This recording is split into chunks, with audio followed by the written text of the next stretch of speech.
Russia Ukraine যুদ্ধ থামাতে যুক্তরাষ্ট্র ও রাশিয়ার প্রেসিডেন্টের মধ্যে বৈঠক নিয়ে আলোচনার মধ্যেই ইউক্রেনে সেনা পাঠানোর পরিকল্পনা করছেন ব্রিটিশ প্রধানমন্ত্রী। স্থানীয় সময় সোমবার ফ্রান্সের প্যারিসে ইউক্রেনের প্রতিরক্ষা ইস্যুতে বিশ্ব নেতাদের সঙ্গে বৈঠকে বসার আগে একথা বলেন কিয়ার স্টারমার। রুশ প্রেসিডেন্ট পুতিনের আগ্রাসন রোধে দেশটিতে শান্তি প্রতিষ্ঠায় এ পদক্ষেপ নেওয়ার চিন্তা তার। তবে স্টারমারের ইচ্ছা পূরণ না হওয়ার সম্ভাবনাই বেশি। যুক্তরাজ্যের সাবেক সেনাপ্রধান বলছেন, ব্রিটিশ সেনাবাহিনীর এতটাই অবনতি হয়েছে যে ভবিষ্যতে কিয়েভে শান্তিরক্ষা মিশন পরিচালনার সক্ষমতা থাকবে না তাদের।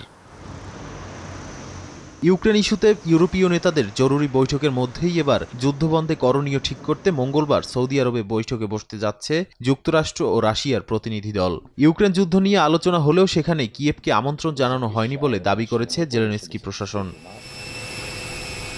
এদিকে মার্কিন প্রেসিডেন্ট ডোনাল্ড ট্রাম্প বলেছেন, পুতিন যুদ্ধ শেষ করতে চান, তবে এটি সহজে সমাধান হবে না এবং বহু পদক্ষেপের প্রয়োজন। মঙ্গলবার সৌদি আরবে বৈঠক, যুক্তরাষ্ট্র রাশিয়ার বৈঠকের আগে বেশ ফুরফুরে মেজাজে আছেন পুতিন। ট্রাম্প মার্কিন প্রেসিডেন্ট হওয়ার পর আন্তর্জাতিক বিচ্ছিন্নতা থেকে মুক্ত হচ্ছেন তিনি। একই সঙ্গে পশ্চিমাদের ঐক্যও এখন প্রশ্নের মুখে। এতে নিরাপত্তা শঙ্কায় পড়েছে গোটা ইউরোপ। নাদিম মারজান, সময় সংবাদ।